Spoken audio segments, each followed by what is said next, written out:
Hamamda birdən belədirmi? Evinə ruhlar gəlsə necə olar? Baxdıq ki, xərc 15 mində ziyandayıq. Dedik ki, böyüdü heç olmasa üstünü düzəldək ki, nə olsun da. Axırda da Allah sizə rəhmət eləsin ölülər deyəcəksən. Açığı axır vaxtlar artıq aktyor kimi işləmək mənim özümə maraqlı gəlmir. Çox pis başladı. Heç nə olmaz. Vaqif Mustafayevə göstərəcəm bu videoyu ki, bəs öz çəkdiyini sənin çəkdiyindən daha yaxşı sayır. Bizə bir tam %21 gigavat enerji lazımdır. Əslində Back to Future-dakı lazım olan enerjinin şey.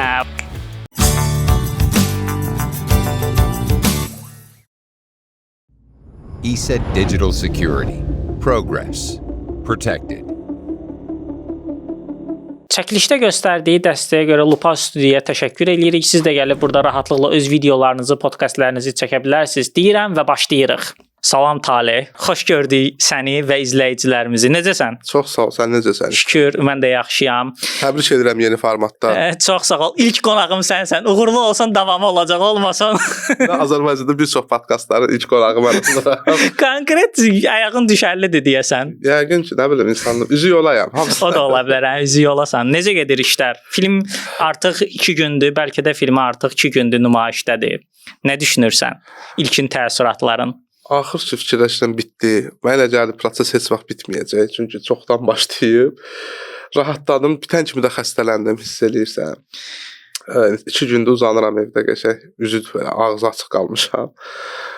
İlk rəylər şükür yaxşıdır. O məni sevindirir. Tamaşaçılar baxır və ilk gündə gözlədiyimizdən çox adam baxıb. Bu məni biraz həvəsləndirir. Tək axıra qədər belə olsun.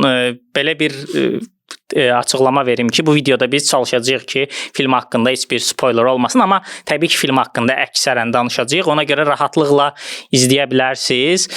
Mən birinci filmin ortaya çıxma ideyasından danışmaq istəyirəm. Çünki bu təbii ki, hamı tərəfindən verilən bir sualdır və mən bilirəm ki, bu ideyanı sən hardasa bir 10 ildir öz içində daşıyırsan. O 10 il bundan əvvəl nə baş vermişdi ki, bu ideya sənin belə bir anda ağlına gəlmişdi? Hər şey, mən təqdimatda da dedim, hər şey uşaqlıqda bir topa əyri vurmaqdan başlamışdı. Bu ideyanın konkret gəlmə anı yadımdadır. Yəni, sırf zaman maşını ilə bağlı, istər-istəməz bütün film adamları nə vaxtsa fikirləşir və Azərbaycanda, məsəl üçün, Rafiqin elə bir ideyası və senarisi var, qalıb proyekt 2602, Əlixan elə bir senarisi var, yaxşı senaridir, xoşuma gəlir. Və aşağı-yuxarı bir çox adamların zaman maşını ilə bağlı bir ideyası olubdur. Məndə də onlar kimi yəni, bir gün yarandı, amma sırf ruhları bu əhvalata salmaq mənim üçün, o yadıma gəlir hardasa 2000, yəqin ki 11-12 olardı. Çimirdim. Hamamda birdən belədirmi? Evinə ruhlar gəlsə necə olar? Özdə səndə də hamam səhnəsi var və o hamam səhnəsindən sonra ruhlar gəlir. Sonra fikir verməmişəm. Təhdər şurada olur. Gör. Sonra indi də mən kino tənqidçi olmağın üstünlükləri hər şeyə bağlı idi. Psixoloji. Hamamda gəldi ki, ruhlar gəlsə, çünki heç vaxt belə bir elmi fantastika ilə mistika ayrı janrlardır və mən görməmişəm ki, həm bir filmdə zaman maşını olsun, həm ruh olsun da belə bir yerdə mənə maraqlı ideya gəlmişdi. Əslində haqlısan, çünki bunlar əslində bir-birini inkar edən şeylərdir. Biri materializmi təmsil eləyir, rasional ağlı təmsil eləyir, digəri isə daha belə bizim qeyri-metafizik tərəfimizə xitab eləyir. Mən hekayənin, yəni daha doğrusu sən birinci mənə ssenarini göndərəndə mən oxumuşdum və filmi də izləyəndə bunu hiss elədim ki, burada biraz sənin öz şəxsi hekayən də var, xüsusilə ata və ana məsələsi. Onu əslində buna görə sənə təbrik eləyirəm ilk növbədəki. Yəni belə bir cəsarətin var ki, sən o mövzunu, sənə yaxın olan bir mövzunu həmin hekayəyə daxil edin. O proses necə oldu bəs? Necə qərar verdin ki, burada ataya aid bir məsələ olsun, anaya aid bir məsələ olsun? Ümumiyyətlə filmin əsas motivi peşmanlıqdır. Və mən zaman maşını mənim üçün peşmanlığı təmsil edir. Çünki biz niyə zaman maşını düzəltmək istəyirik? Nəyisə düzəltmək üçün. Hər şey yaxşı olanda nə edirsən, zaman maşınıdır. Cəb nə eləyəsən? Uzaqbaşı bir də yaşamaq istəyərsən. Peşmanlıq da mənim həyatda da bir çox peşmanlıqlarım var. Onlardan əsas ikisi də məhz o filmdə göstərdiklərimdir. Ata ilə bağlı olan hissə. Mən sadəcə başa düşdüm ki, mən şəxsən bir insan olaraq hər dəfə səhv eləməyə məhkumam. Səhv addımlar atmağa. Və elə bil ki, atam rəhmətə gedəndə fikirləşdim ki, ayda, kaş bunu, amma anama qarşı yaxşı olacam və yaxşı olmağa çalışdım uzun müddət. Amma yenə də anam rəhmətə gedəndə başa düşdüm ki, ay da bunu eləmədim. Yenə də bəlkə də peşmançılıqlar və s. gəldi. Və sadəcə isti başla daxil elədim ssenariyə. Yəni çünki çox filmin çəkilmə ərəfəsində baş verdi bu hadisə. Məncə vaxtım olsaydı o mövzunu daha belə həssas işləyə bilərdim. Daha belə ayıq başla işləyə bilərdim. Burada çox emosional işləmişəm. Əslində qalsa çox emosional işləmirsən, amma mən sənə deyim ki, o emosional işləməyin filmdə işləyir. Yəni filmdə izlədiyin zaman o emosiyaya həqiqətən də keçə bilir. Məsələn, mən çox insandan eşitdim ki, onlar da bunu deyirlər ki, xüsusilə ata ilə bağlı olan o telefon məsələsi və ya ana ilə bağlı olan məsələ, xüsusilə ana ilə bağlı olan məsələnin vizual həlli də çox yaxşı və maraqlı idi. Yəni isti başla işləməyin öz yerində. Yəni bu artıq işləyir. Bəs soyuq başla yanaşsaydın necə olardı? Necə düşünürsən ki, onu necə göstərmək istəyərdin? Bilmirəm. Hələ ki hələ ki ona keçməlisən.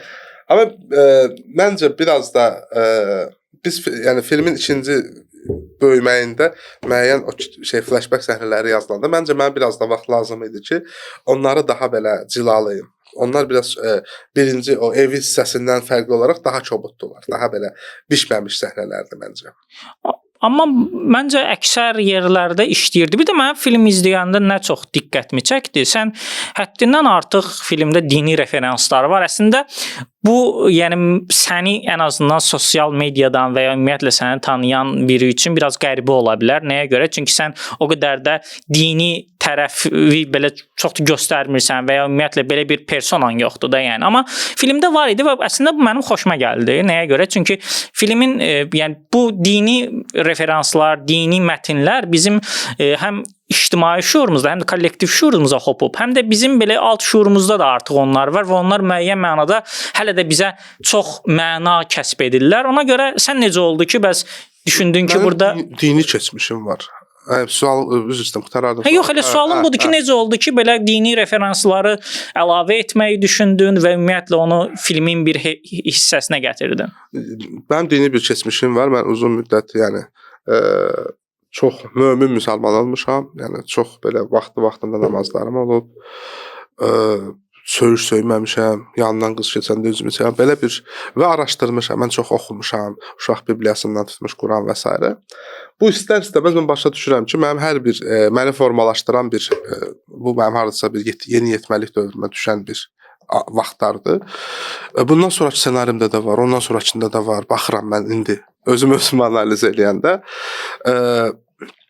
Bir növ mən elə bil ki, özüm elm və bayaq dediyimiz o məsələ. Dualizm. Elə bir şey arasında qalmış adamam ki, çünki elm də 100%lik deyil. Yəni hər şeyi elm sübut eləməyib hələ ki. Din də 100%lik deyil. Burada bir çox şey sübut olunmayıb. Yəni elm cavab verə bilmədiyi şeylərə təsadüf deyir, din möcüzə deyir. Yəni başda eyni yolu gedirlər, prosta hərəsi bir cür. Mənim içimdə də o qarışıqlıq var. Ona görə zaman maşını və ruhlar, İsa peyğəmbər və nə bilim Qavrilo prinsip tam belə yəni real şəxsdən reallığı sübut olunmayan şəxslər və s. və Adəm Həvva.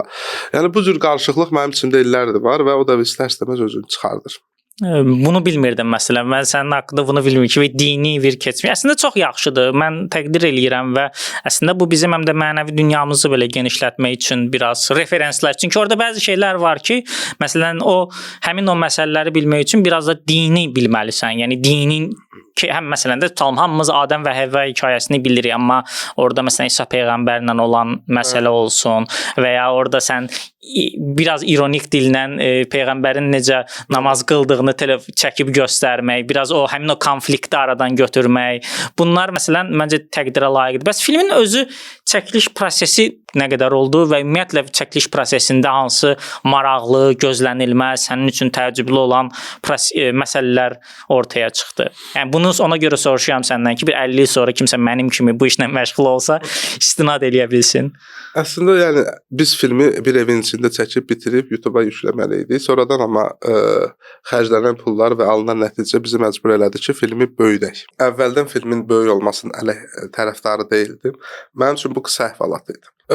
Evi çəkəndən sonra baxdıq ki, xərc 15.000 də ziyandayıq. Dedik ki, böyüdü, heç olmasa üstün düzəldək ki, nə olsun da. Və ondan sonra başladıq bu hissəni yazmağa və çəkməyə. Belə film çəkilişi özü çox qəribə bir prosesdir. Bəzən hər şey sənə mane olur. Bəzən amma o Allahın əlini hiss edirsən müəyyən şeylərdə.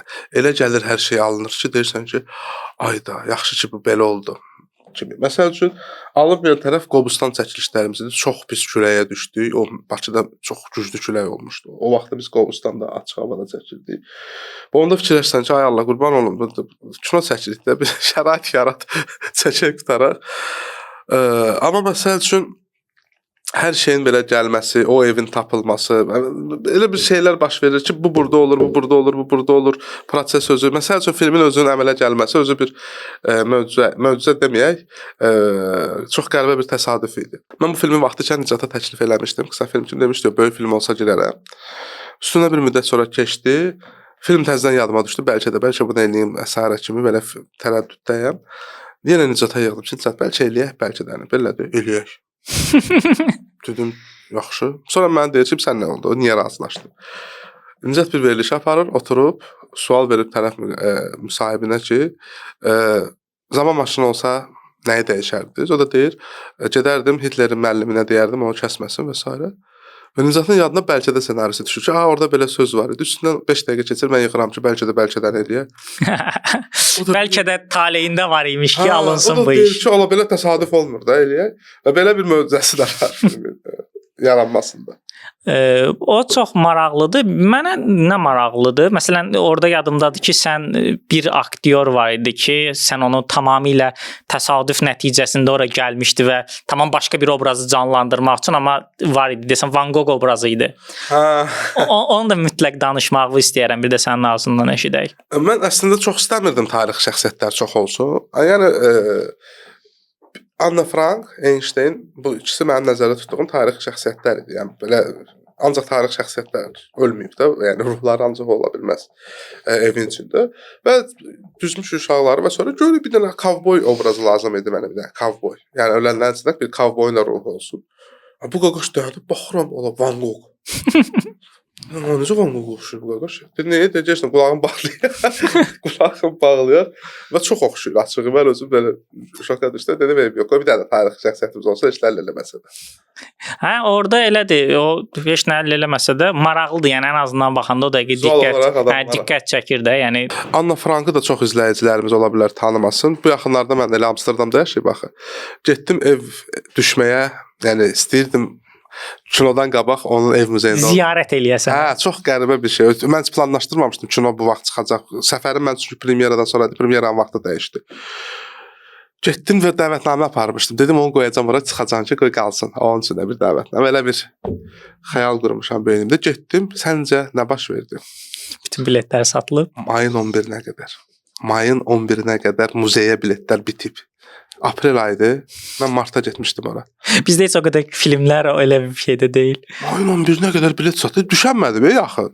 Van Goghun muzeyi də səhv eləmirəmsə elə olur. Yəni əvvəlcədən insanlar aylar əvvəlcədən planlaşdırırlar. O arzum ürəyimdə qaldı.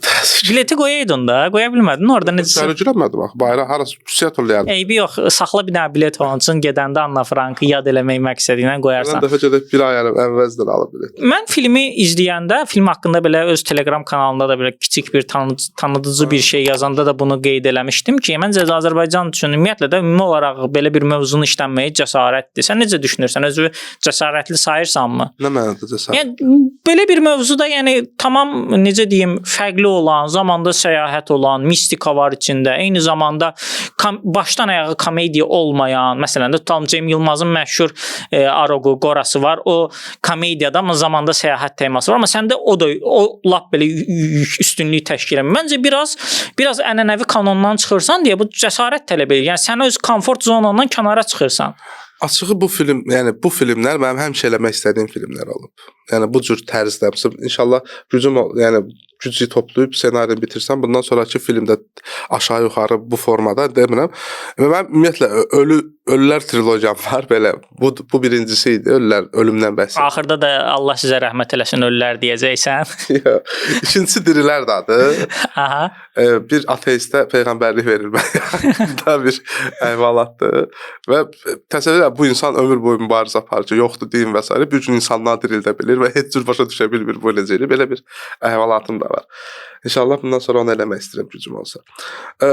Cəsarət deyəndə indiyənə qədər tamaşaçıların istəyinə uyğunlaşmaq olub ki, yəni risksiz janrlar var da. Bunu eləyirsən, pul qazanırsan, bunu eləyirsən, birsən like toplayasan və s.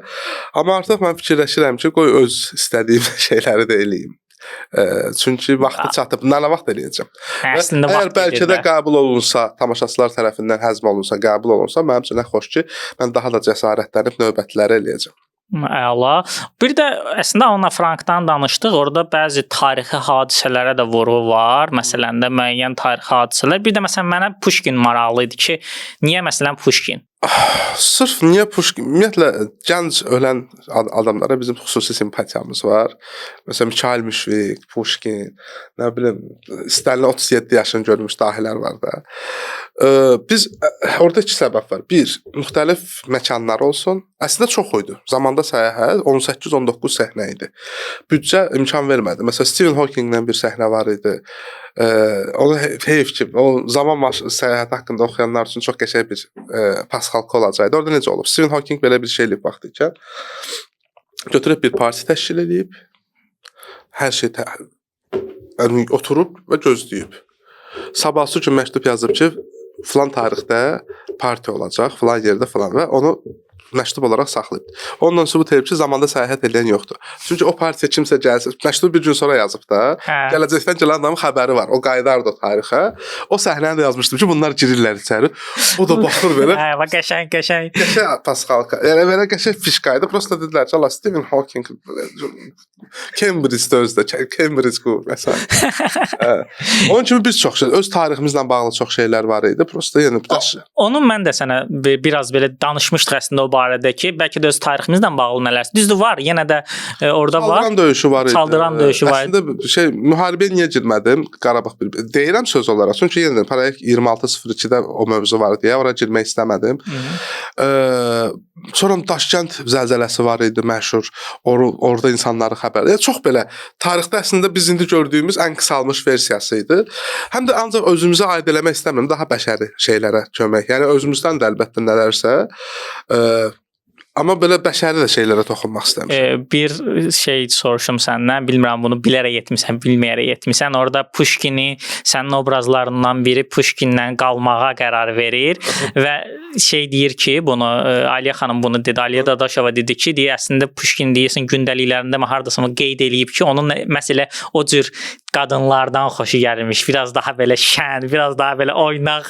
Onu bilərəkmi etmisən, yoxsa tam təsadüfdürmü? Təsadüf olub, hə. Yəni ümumiyyətlə mən Yusif bəyin bir dənə xəttini tez bazar bağladıq. Onun da bir xətti olmadı. Məsəl üçün Gülyanın xətti məncə yaxşı bağlanır. 90-cı illərdə doğulmuş, 90-cı illərdə rəhmətə getmiş bir qadın Pushkin həyat yoldaşı olaraq həyatına davam eləyir.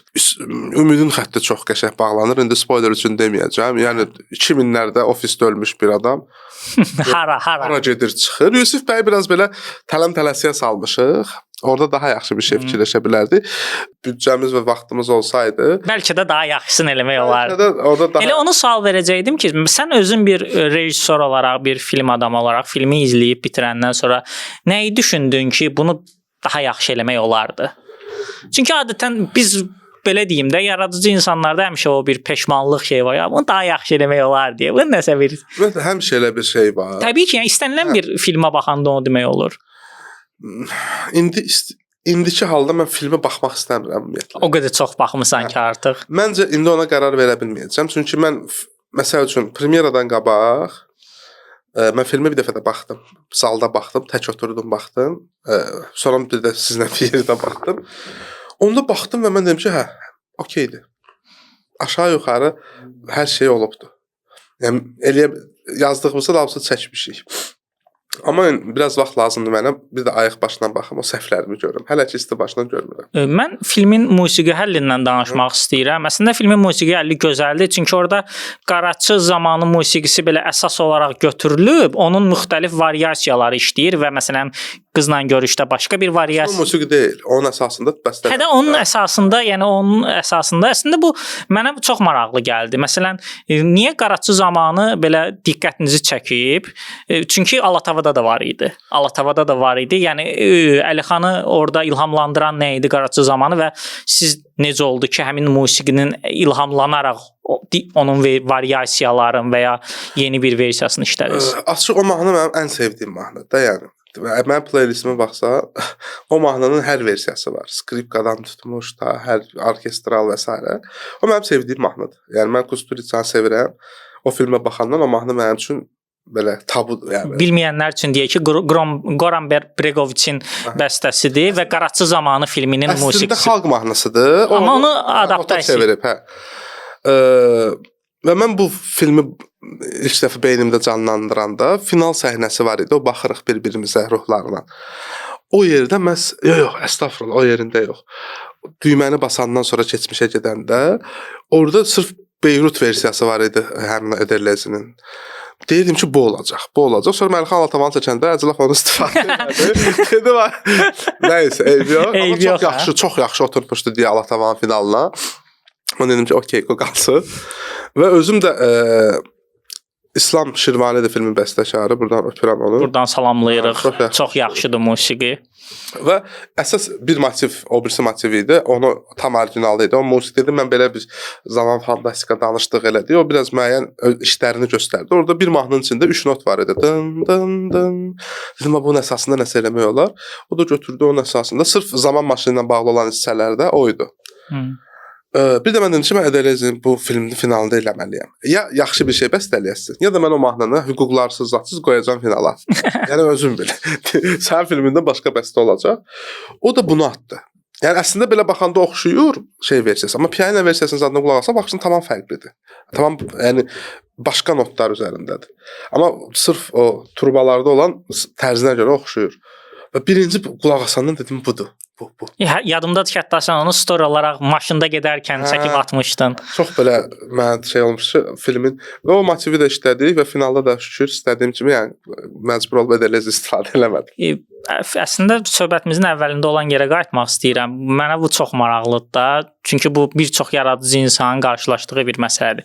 Səncə filmlər sənin üçün şəxsi ifadə vasitəsidir? Yəni sən özünü ifadə edirsən, yoxsa eyni zamanda bu bir insanlara sosial deyim də insanlara bir mesaj ötürmək. Yəni mesaj dediyim bəsit anlamda mesajdan söhbət getmir. Yəni böyük bir əxlaqi ideyanın, böyük bir fikrin, böyük bir məsələnin necəsə insanlara çatdırılması versiyasıdır. Çünki əslində qalsa mən elə düşünürəm ki, bunlar paralel gedir. Məncə də. Mən də onu deyəcəydim ki, hər ikisi olmalıdır. Bir, sən film, yaradıcılıq özü nədir? Yaradıcılıq müəyyən bir hadisəyə başqa bucaqdan baxışdır. Müəyyən bir hadisəni həzm eləyib insan onu Bəxtər mənim çox yaxşı misal var. Heç ki deyəmirəm burada. Çox qəşəng. Onu sənə təklifdə deyərəm. Bəxtər Xanzadə mənim müəllimimdir. Həmişə onunla məsləhətləşirəm və film hər kinodan sonra otururuq. Bir 3-4 saat mənə ya danlayır, ya tərifləyir. Amma belə bir dialoq. Pantomimada bu arada Bəxtiyar Xanzadə pantomimanın bədii rəhbəridir və yaradıcısı Taleh də oradan məzun olduğu üçün, yəni orada işlədiyi üçün. Ora bağlıyam. Bu arada pantomimanın digər aktyorları da var. Onları da salamlayaq burada. Nurlan Rüstəmov, eyni zamanda Əli Əlizadə, Səbinə Hacıyeva, bəli, onlar hamısı pantomimadan. Bəhruz Vaqifoğlu, Bəhruz təbii oynamışdı. O çox epizodik idi amma. Sağ olsun, gəldi, razılaşdı oynamağa. O suala qayıdaq. Məncə ümumiyyətlə hər bir əsər, hər bir əhvalatın bir ana ideyası olmalıdır.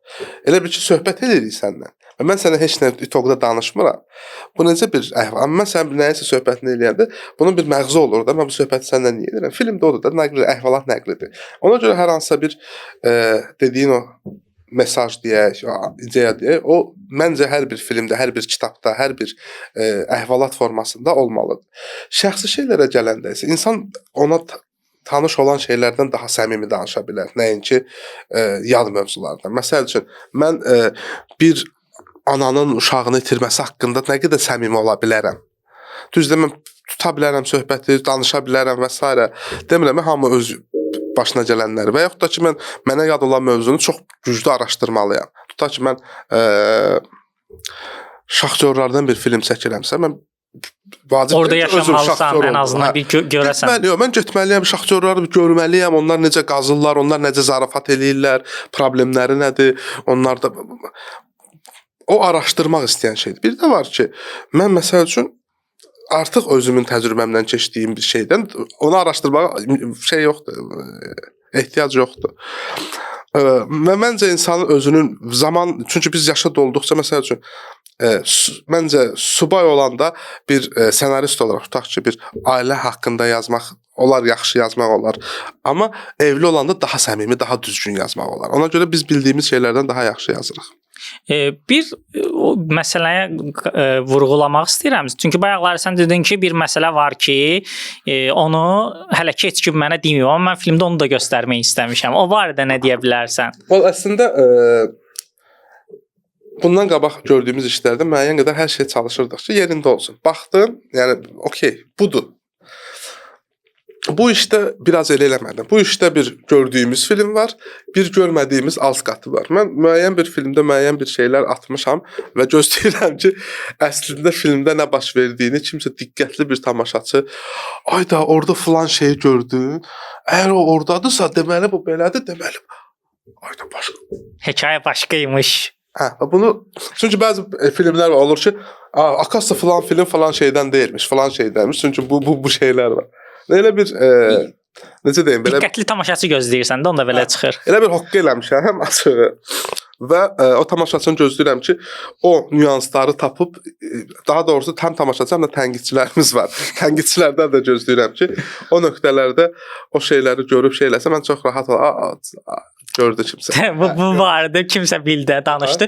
Bir də mənə nə maraqlıdır, bu sənin zaman maşını ilə bağlı təbii ki də insanların ağlına müxtəlif o dəqiqə hazır filmlər gəlir ki, nə bilim Back to the Future, mən də o dəqiqə deyirəm ki, Seyirli Xalat daha da maraqlıdır, yəni ondan əvvəl çəkilib. Bəs sənin özün ilhamlandığın, araşdırdığın, izlədiyin və ya filmdə müəyyən qədər filmi hazırlaşarkən deyim də belə baxdığın əsərlər varmı, oxuduğun əsərlər, izlədiyin filmlər varmı? Sırf zaman maşına bağlı demək olar hamısına baxmışam. Yəni vaxt ikən o həmin o Back to Future-a da, Seyirli Xalata da, zaman maşını filminə də. Və bu mövzuda yəni artıq belə bir bazam var idi. Belə xüsusi bu film hansısa bir filmdən ilhamlanıb. Bəzi filmlər var ki, məsəl üçün müəyyən film var ki, məsəl üçün o mənim Amelidən ilhamlanmışam. Ameli mənim sevdiyim filmlərdəndir. Müəyyən stilistik olaraq onu oxşatmağa çalışacağam. Bu filmdə xüsusi bir belə referans götürdüyüm bir iş olmayıb. Niyə görə? Çünki səhv xatırlamıramsa, mən niyə soruşuram? Mən çəkilişdə olan günü orada divarlarda da bəzi filmlərin posterləri var idi. Ona görə belə soruşdum ki. Ya o ona görə idi ki, bu özü özü o mövzuya obsessiyası vardı. Yəni o mövzu ilə da durmadan şeydi və o filmlərə o baxıb. Orada da deyir bizə bir tam %21 gigavat enerji lazımdır. Əslində Back to Future-dakı lazım olan enerjinin şey. Bu da çox maraqlı bir referans oldu. Balaca. Sonra da Einstein dediyi bir söz var. 300 nəfərdən biri olur. Belə bir şey. O əslində başqa şeyin statistikasıdır. Zaman maşını düzəltmək istəyənlərin yox. Belə balaca atmışam. Dedikcə yadıma düşür. Çünki yadımdan çıxıb. Çox maraqlıdır. Bir də mənə nə maraqlıdır? Sən bu filmin həm ssenaristisən, həm rejissorusan, həm də baş rolda oynayırsan. Özünü daha çox necə görürsən? Özünü daha çox aktyor kimi görürsən, yoxsa rejissor kimi görürsən? Məsələn, gələcəkdə istəyirsənmi ki, məsələn, ancaq sırf rejissor olaraq hansısa bir filmdə işləyəsən? Açığı axır vaxtlar artıq aktyor kimi işləmək mənim özümə maraqlı gəlmir. Çünki necə deyirlər, o qurdumu öldürmüşəm. Mənim YouTube kanalı açmağımın əsas səbəblərindən biri də mən təhsil almış bir aktyor idim ki, heç yerə çəkilməmişdim. Mən özümü məcbur ssenarilər yazıb, özümün aktyorluq qurdumu belə deyə öldürdüm. Və məncə artıq biraz doymuşam. Oynayaram aktyor kimi səncə belə bir yaxşı bir ssenaridə, bir inandığım rejissorun işində, hər şey unudub, buna fokuslanıb, istəyərəm elə bir iş olsun ki, mənim aktyorluq eləməkdən başqa heç bir qayğım olmasın və obraz doğrudan da o qədər belə məni aparsın ki, mən gedim, oturum, bunun bioqrafiyasını yazım, bu haqqda düşünüm, bu mənim həyat tərzimə keçsin. Mən belə bir obraz oynamaq istəyirəm açığı. Amma öz işlərimdə artıq həm ssenarisini yaz, həm rejissorluq, həm aktyorluq artıq məni bir fiziki olaraq çox yorur. Çünki həm ordasan, həm burdasan, beynin həm rejissor kimi işləməlidir ki, sən başqa aktyorların da oyunundan mizana, hər şeyə nəzarət eləməsən. Üstəlik öz oyununu da düzgün aparmalısan, düzgün qırılmamalıdır. Əsas oyun şeydir, hər səhnəni yaxşı oynamaq deyil, hər səhnəni düzgün ardıcıl oynamaqdır. Bundan qabaq səhnə ilə bu səhnə arasında emosional fərq varsa, demək sən ikisini də yaxşı oynamısan, amma düzgün deyil. Düzgün deyil ha. Və bunu ən çətini onu nəzarət eləməkdir aktyor oyununda. Məncə o həm də işi də uzadar. Çünki məsələn sən əgər həm aktyor, həm rejissorsansa, sən digər aktyorların oynadıqlarını da görə bilmirsən. Ancaq yəni o anda öz rolunu oynayırsan deyə sən istər-istəməz Sonra gəl flashbackdə neçə dəfə baxıram, özümə baxıram, ona baxıram. Təzdən baxmalısan. Mən həm ona, həm özümə baxıram. Mən özümə baxdım, ona baxdım. Yəni və o vaxt aparırdı və bizdə gecikmələr overtime-lara gətirib çıxardır. Hə, məsələn, hətta zarafatla overtimer deyir. Oppenheimer təzə çıxardı, adımı overtimer qoyub. çox işlədirsən insanları. İnsanlara hə. Yəni pulu verir, overtime pulu məsəl üçün. Azərbaycan çox qəribədir. Yaradıcı heyətə verilmir, amma texniki heyətə overtime verilir. Çox qəribədir. Texniki heyətən. Texniki heyətin yəqin belə sözü daha keçərlidir. Əslində səni çox yaxşı bir məqama gətirdim. Niyə görə? İndi sənə bəzi suallarım olacaq. Bizim bu ənənəvi o yoxsa bu həmişə mənə deyirdilər ki, niyə ancaq sənə verirlər sualı? İndi mən sənə suallar verəcəm. Amma hansı? Deməli həm rejissor olduqlarım var, həm aktyor olduqlarım var. Mən heç birinə fərq qoymadan sənin belə karyeranda olan həm qısa filmlər, həm tam metrajları. İndi seçəcəksən. Mən sənə biraz çətinə salacağam. Həmişə görürəm orada, səndə də görmüşəm. Mən sənə ona görə biraz çətinə salacağam. Birinci başlayırıq bundan. Lüger yoxsa orta statistik Rasim? Hayda, ikisi də yaxşıdır. Təbii ki, yaxşıdır. O seçim oldu da, indi elə seçimi. Məni öldürürdülər. Lüger yoxsa orta statistik Rasim? Çox pis başladı. Heç nə olmaz. Orta statistik Rasim. Hər aslında özüm yazmışam və mən... Rasim yoxsa karantinvari toy? Rasim. Rasim yoxsa karantin balladası? Rasim. Okay. Rasim yoxsa Sama ilə görüş? Rasim. Rasim yoxsa qapı? Dostlarla düşmən edir. Bəli, biraz da şov. Yəni burada sırf mənim aktyor kimi, yoxsa ümumiyyətlə film olar? Yox, sən həm istədiyin kimi dəyərləndir, yəni sənin üçün. Valla elə Rasim elə mənim üçün ən yaxşı işlərdən biri sayıram özüm. Amma qapı da pis film deyil ki. Qapı çox yaxşı. Başa düşmədim. Vüsal Əhmədzadə bu videonu izləyəcək. Yox, qapı məncə çox yaxşı filmdir və axır dövrlərdə çəkilmiş ən yaxşı filmlərdən biridir, amma Rasim. Okay. Rasim yoxsa Zəhər Tılığı? Rasim. Rasim yoxsa Bakılının gündəliyi? Rasim. Okay. Rasim yoxsa Qış nağılı? Rasim. Rasim yoxsa karantinvari boşanma? Karantinə vaid hamısını çəkmisiniz. Rasim. Rasim yoxsa həyat deyəsən gözəldir? Oydu. Mənim üçün sırf əgər mənim üçün dəyərli olmağından gedirsə Rasim. Rasim yoxsa Dib? Diblər də çox yaxşı proyekt idi məncə, amma Rasim. Rasim yoxsa bəlkə də? Bəlkə də. Doğrudan bəlkə də mənim üçün məncə ən belə doğma, həm stilistik, həm ssenari baxımından ən yaxşı işim sayıram hələ ki. Ondan sonra da Rasim. Rasim əməlli və axıracan apardın halal. Bilsəydim o əvvələ qoymazdım. Onu ortaya qoysaydım daha şey olur. Çünki Rasim məncə sırf YouTube üçün elədiklərimin arasında ən yaxşısını mən onu sayıram. Mən də bəyənmişdim Rasimi. Yox, niyə əvvələ qoydum? Düzdür, qoy əvvəli biraz yüksəkdən başlayaq. Lügeri çox sevirəm, qapını çox sevirəm. Ya həyat deyəsən gözəldir, çox sevirəm, amma Vaqif Mustafayevə göstərəcəm bu videoyu ki, bəs öz çəkdiyini sənin çəkdiyindən daha yaxşı sayır. Özüm üçün yaxşı sayıram. Biraz daha xaos qatıram da, intriqa yaradıram. Bir sual verim. Əslində filmlə bağlı məncə kifayət qədər danışdıq. Biraz da ümumi Azərbaycan kinosu barəsində danışmaq istəyirəm. Məsələn, sənin bir həm aktyor, həm rejissor kimi Azərbaycan kinosu üçün nə arzuların var? Azərbaycan kinosunda nə arzulayırsan məsələn? Azərbaycan kinosunda olmağı arzulayıram. Azərbaycan kinosu məncə valla elə bil ki fədakarların ümidinə qalıbdır. Kimi gəlir mənə. Azərbaycan kinosu sistemi Azərbaycan kinosunda bir sistem arzulayıram, sistematiklik arzulayıram. Necə deyim? Elə bil ki, bizim kino belə ortalıqda qalıb, hər bir tərəfdən bir əl atır, kömək eləyir. Mən bir tərəfdən çəkirəm, Əli xan, dövlət məsəl üçün Emin Əfəndiyev oradan. Hər bir tərəfdən belə çalışır nəsə eləsin. Amma ümumi götürəndə düzgün sistem yoxdur, düzgün yönləndirmə yoxdur. Belə bir çox qarışıqdır. Yəni və çox Allaha bənd gedirik.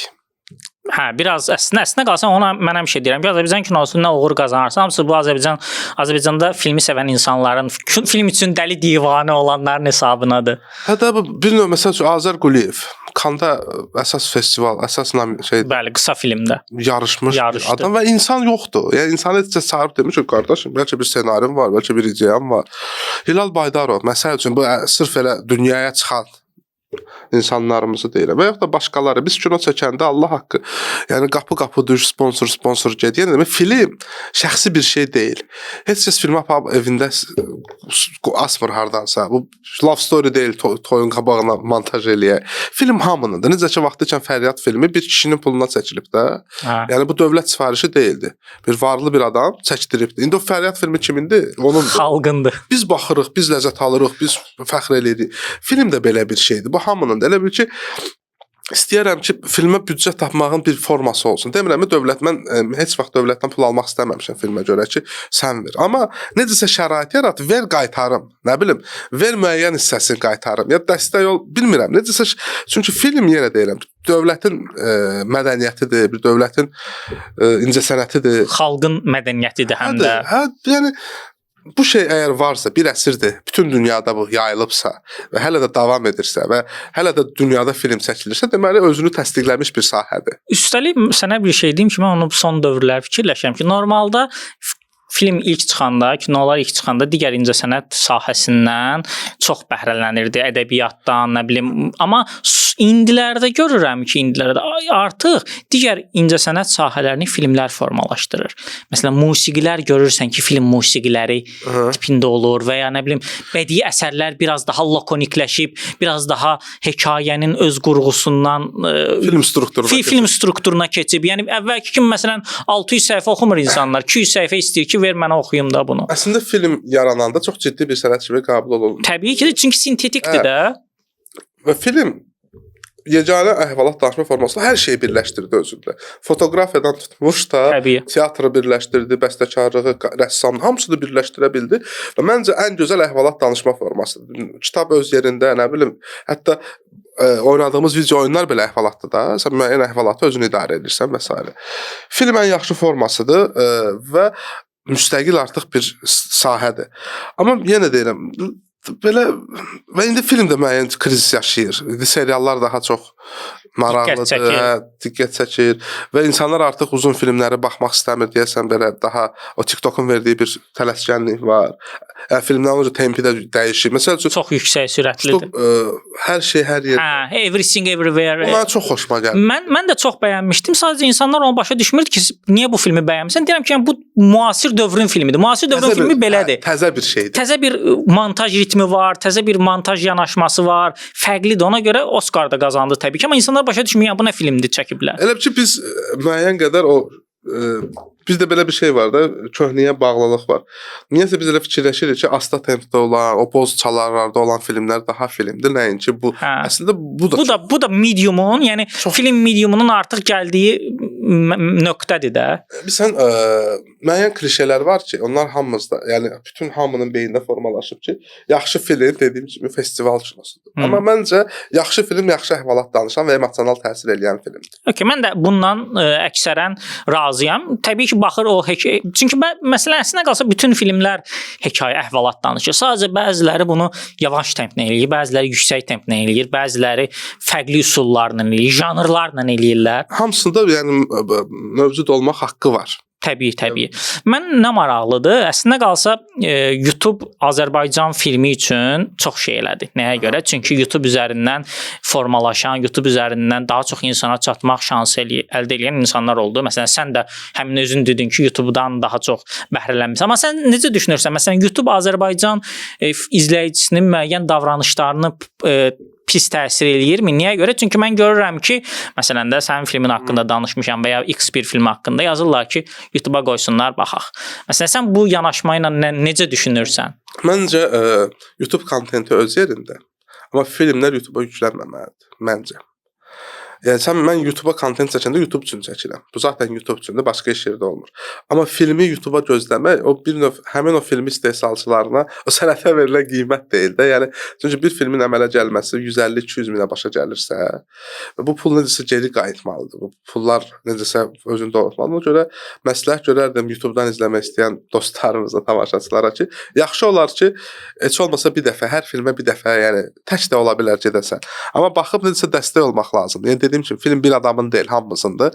Və filmə dəstək olduqca yaxşı filmlər çəkilir. Bir də mənə elə gəlir ki, tamaşaçıların nəzərə almadığı bir məsələ var ki, YouTube-da film izləmək, mən görürəm əksər insanlar bəzən telefonda film izləyir. Yəni sən telefonda bu böyük ekran üçün çəkilən işlər. Yəni sən o telefonda nə filmdən zövq ala bilmərsən. Mən hətta evdə film izləyəndə artıq kompüter ekranında yox, televizorda izləməyə çalışıram ki, o nisbətən daha böyükdür, amma yenə o effekti vermir.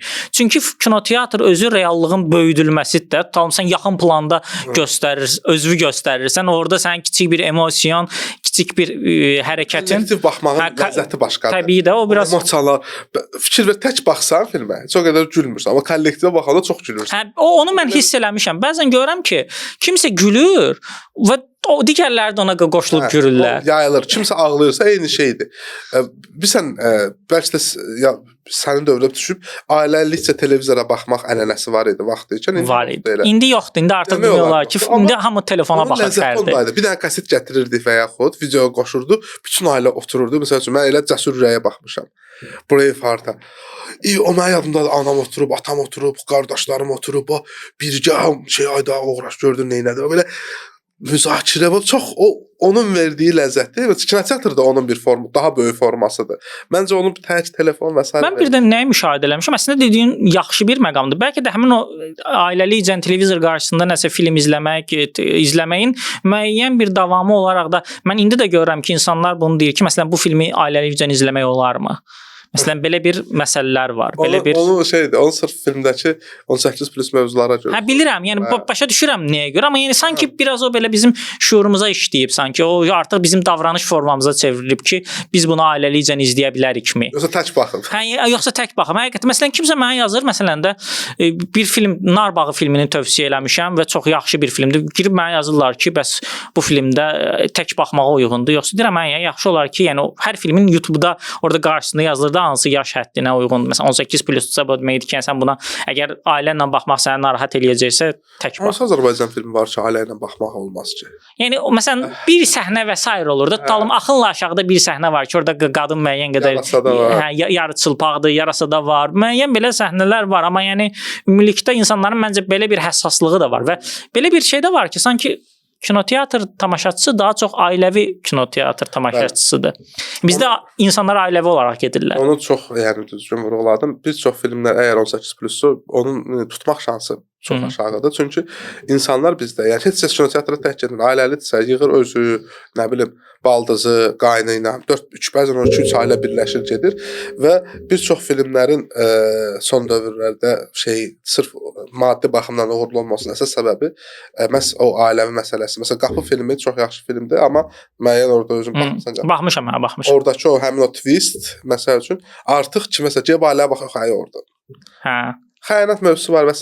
var və o məsəl üçün pərdə filmləri ailəvidir, yox. Və ona görə də elə ki insanlar ona kinoteatrda ailəsini götürüb getmir. Ona görə də film çəkəndə maksimum nəzərə almaq lazımdır. 12+ olsun, söyüş olmasın, cəmaət ailəsinə baxa biləcək film olsun. Bəs növbəti layihələrin hansılardır? Özü dincə qoyandan sonra, bir yenidən enerji toplayandan sonra. İstəyirəm biraz dincəlim. YouTube üçün bir iki dənə ideyam var.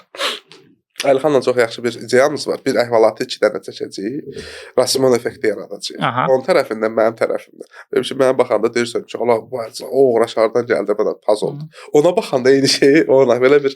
Karedanın bu yaxınlarda bir dənə belə bir filmi var idi. Bu eyni Rasimon effektinin. Amma elə bir ki, 3 dənə hekayədir. Onu mən sənə göndərəm. Tövsiyə, adını da bura yazarıq həmin filmin. Çox maraqlı bir... Burada 2 dənə kontentdir. Bildim. Bu dediyim Karedan filmində hətta 3 dənə xəttdir və 3-ündə Üçüncüsündə də bir hər dəfə getdikcə hekayə tamamlanır, bir-birinin içinə keçir və hekayənin fərqli qatlarını keçir. Çox maraqlıdır. Hətta Kanda ən yaxşı ssenari alıb. 2022-dəmi, 21-dəmi belə bir yazarsın mən də oxuyarım. YouTube layihələrindən başqa dediyim bir dirilər ssenarim var. İnşallah bitirə yazmışam artıq müəyyən hissəsini. Ölüləri dirildə bilən bir adam haqqında bir əhvalatdır. O da tragikomediyadır və çox qəddar belə hissələri çoxdur, amma mənə nəsə maraqlı gəlir. Bir də ürək var. Bu neçə vaxtdır bunu istəyirəm, amma heç cür şey eləyə bilmirəm. O daha çətin bir proyektdir. Onu da yəqin üçüncü eləyərəm. Yəni hələlik film ideyalarım budur. Bir də bir ssenarist kimi müəyyən layihədə varam, müharibə filmi haqqında. Ssenarist kimi hələlik çəkməyim, yazım biraz. Belə işlər çoxdur, sadəcə olaraq biraz güc və şey lazımdır. Əgər bəlkə də istədiyim nəticəni alsam, daha da həvəslənib yəqin tez bir zamanda dirilərə keçərəm. Ümid edirəm ki, istədiyin nəticəni alarsan. Son olaraq sualım budur ki, insanlara bəlkə də filmini niyə izləsinlər? Yəni insanlara belə bir cümlə və ya iki cümlə ilə necə ifadə eləyərsən ki, insanlar getsinlər və bu videonu sona qədər izləyənlər gedib bəlkə də filmini izləsinlər? Məncə hər bir insan orada özünə aid nəsə tapa biləcək. Çünki peşmanlıq elə bir hissdir ki, elə bir insan, mən inanmıram ki, peşman olmayan insan olsun. Və filmin də əsas mövzusu olanda, məncə insanlar özünə yaxın bir hisslər, həm də emosional insanların bir kinoteatra getmək səbəblərindən biri də emosiya mübadiləsidir. Və o mübadilə də məncə kifayət qədər var. Həm də məncə maraqlı əhvalatdır. Məsələn, mən gedib baxardım, özüm çəkməsəydim də belə. Bu janrda, bu formada bir film mənə maraqlı gəlir. Belə bizi izlədiyiniz üçün təşəkkür edirik. Taleh, sənə də minnətdaram ki, əziyyət çəkib gəldin. Çalışacağıq ki, bu podkastlarımız davamlı olsun və davamlı olsun. Əsas odur. Əsas odur, davamlı olsun. Qalan hamısı düzələr. İzlədiyiniz üçün minnətdarıq. Fikirlərinizi, düşüncələrinizi və Talehin bayaq öz filmi haqqında o gizli məqamı filmi izləyəndən sonra tapıb rəydə yazsaz və mən Talehə göndərəcəm. Əgər həqiqətən düzgün cavab olsa, cavabı bilirəm. Ona görə sizdən də gözləyirəm. Özünüzə yaxşı baxın. Hələlik. ESET Digital Security. Progress. Protected.